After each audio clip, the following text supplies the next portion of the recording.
If you're trying to raise your prices right now or just thinking about raising your prices, this video is for you. I'm going to be sharing our story and how we raised our prices and some of the main things that we focused on to charge more for our photography. What's going on, y'all? Welcome to another video. So we have a really juicy topic today, and I think this is a very important topic, and honestly it's one of the harder things to figure out when it comes to photography and just running your business the right way.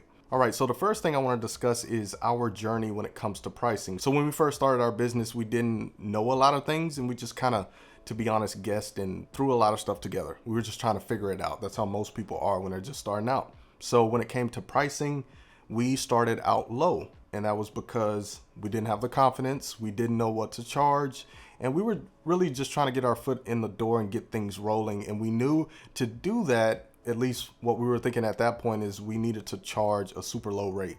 So that's how we started out, and soon we realized, like, this ain't it. This ain't gonna cut it. This ain't gonna work, right? We noticed that we weren't really making money.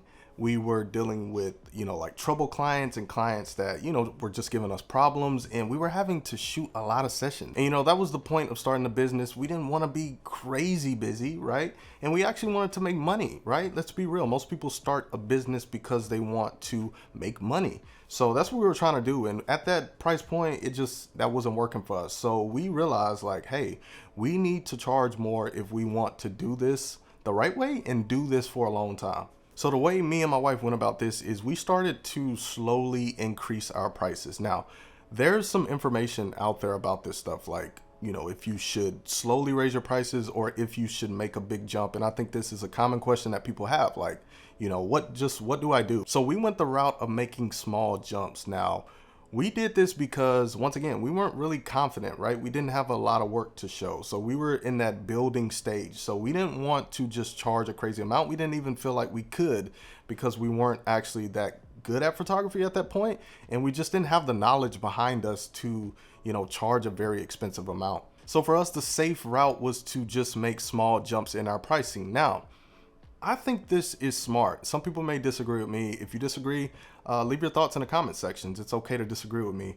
But anyways, we made small jumps in our pricing because we didn't want to lose all of our clients, right? So when you're changing your pricing and you're making big jumps in your pricing, let's say you go from $40 to charging $500, right? So that's a big jump. And you have to keep in mind that the clients that you've been working with, they're expecting that low rate, right, of $40, $50, whatever it is. So once you jump to something like 500, you can lose those people because they're expecting to pay a low rate. So some of the best advice I could give you is to keep in mind, when you make big jumps or just changing your pricing and leveling up your pricing, you're going to be reaching a different market, a different type of client, right? So it's specific clients that, they're only willing to pay, a cheap amount or a very low amount. Then you have, like a middle market. They're not really looking for something that's super cheap, but they're not willing to pay something that's super expensive, right? And then you have like higher end clients that, they're looking for the best experience, and they're just looking to spend a lot of money when it comes to photography. So that's something that you definitely want to keep in mind, is that as you raise, you're shifting your market, you're shifting the type of client that you're, trying to work with and trying to attract based on your price point. Something I learned pretty quickly is the things that got me the $40 clients, that's not going to work for the $500 clients.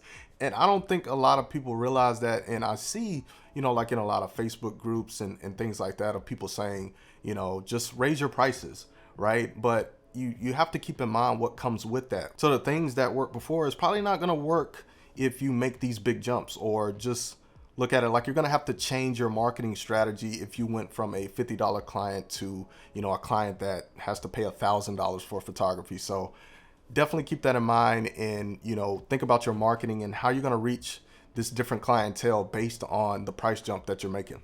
All right, y'all. So I have a quick question before I get into the other points I want to talk about. What is the one thing that is holding you back from charging more? Leave me a comment down below. So now let's get into some of the things that I think are very important. I think these are the main things that you should focus on if you want to charge more for your photography. So for us, the main thing that I feel like really helped us, charge more and raise our prices is we improved our overall branding and just how we presented our business. I think a question that all photographers, whether you're a beginner, you've been doing this for a while, I think a question you should ask yourself is, how does my business look to someone else? So what I mean by that is when someone stumbles upon your business, your website, social media, like what do they think? Like what is that feeling that comes to mind when they look at your business? How you present yourself is so important. You know, when we first started out, you know, these are things that you really don't think about until you start to get more knowledge. You don't really think about that. You're just thinking about, you just kind of look at it from like what you think about your business. But I think a lot of times we forget to put ourselves in the customer's shoes. Like what do they feel when they see my business? Like what are they thinking? Do I look up to par? Do I look professional? And you know, looking back in our early stages, we didn't have things in place that we should have had in place. Like, you know, just looking at our social media profiles, the stuff that we were posting, how we talked, just kind of how we portrayed ourselves, it didn't look professional. It kind of looked like it was thrown together, and you could tell that we were trying to figure things out. And I think when you look like that, it hurts you. You want to look like you know what you're doing, right?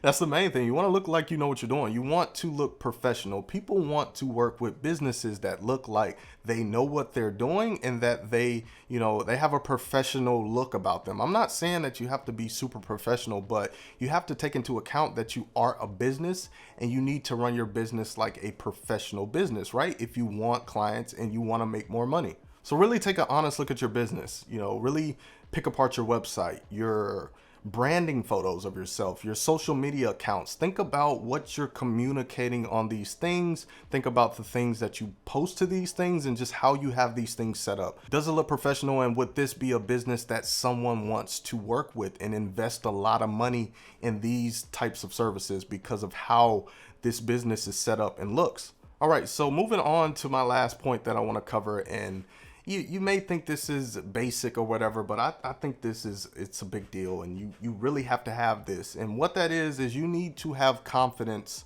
to charge more. Just having the confidence to be like, my prices are now $1,000 and this is what I'm going to charge. And this is what I believe in. Like, I believe that I'm worth this amount. I think with this mindset alone, you can raise your prices and charge more just because you have confidence in yourself. A lot of people don't have confidence in their photography, and some people are great at this and they don't have the confidence to charge more. And that's because pricing is, I don't know what it is, but it's just one of those things. It can be really hard for people to be confident in charging a certain amount. You know, like I kind of mentioned, we struggle with it. I don't know exactly what it was, but you know, it was just kind of hard for us to charge more, right? You really need to believe in what you do. And maybe that's such a basic thing to say, but it shows when you believe in what you do, when you believe in your prices, right? Anybody can tell the difference between someone who truly believes like, okay, my photography services are worth $500 for a session, right? When you can show that, right? Versus somebody else who they're not really confident in their pricing. I feel like that shows in the way you communicate, just the way you market and kind of portray yourself. If you don't really believe in how much you charge. And one more thing, I cannot leave this out. If you do not ask, you will never receive. So if you're kind of just sitting there wishing like someone's just gonna pay you $2,000, $3,000 for a wedding, it's not gonna happen. You have to change your pricing and show that to the client. Like, you have to take that step to ask for that amount and be confident in that. So if you're still stuck on pricing, I have lots of videos on my channel that can help you out with that. So be sure to check out some of those videos. I'll link some below. And also check out my photography business starter kit. I have a pricing masterclass that is a part of that starter kit, which you will learn a lot in that training. So definitely check that out. And if you enjoyed this video, be sure to drop it a like. It really helps the channel. Subscribe for more photography content, and I will see you on my next video.